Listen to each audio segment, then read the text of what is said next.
Самопрогласениот хуманитарец и милиардер Џорџ Сорос се соочува со тужба тешка 10 милиарди долари за мешање во внатрешните политики на афрички земји.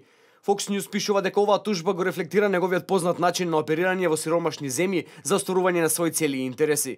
86-годишниот инвеститор кој покрај неговото огромно финансиско богатство контролира и голема мрежа на непрофитни организации, според тужбата ги искористил своите врски со владата на Гвинеја да ја оттргне израелската компанија BSG Resources од склучување договор за лукративен рударски бизнис. Тужбата била поднесена минатиот месец до Федералниот суд во Њујорк од страна на израелската компанија. Во овој случај BSG Resources, контролирана од милиардерот Бени Штајнмец, го тужи Сорос дека со нудење мито ја изманипулирала администрацијата на председателот на Гвинеја Алфа Конде и спречил израелската компанија да го добие рударскиот договор. Штајнмец вели дека Сорос бил мотивиран од непријателството кон Израел и 20-годишната кавга меѓу двајцата милиардери поради изгубен бизнис во Русија.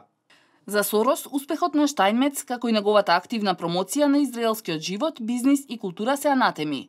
Сорос е добро познат по неговиот долгорочен анимозитет спрема израелската држава. Ке се обидеме со сите правни мерки на наше располагање да ги спречиме ваквите псевдограѓански шпионски групи на Џорџ Сорос. Ова не е прв пат Сорос да биде обвинет за сеење на политички преврати за остварување на своите цели и агенди. Критичарите од целиот свет, пишува Fox News, велат дека инвеститорот често парадира како хуманитарец, додека ја манипулира политичката сфера. Во 2002 Сорос беше осуден во Франција за инсайдерско тргување, за купување акции на компании кои претходно биле под капата на властите, вклучително и банката Societe Generale, водејќи се според доверливи информации. Сорос исто така беше обвинет за злоупотреба на Институтот Отворено општество и дипломатските врски со САД за мешање во внатрешно политичките работи на Македонија, пишува Fox News.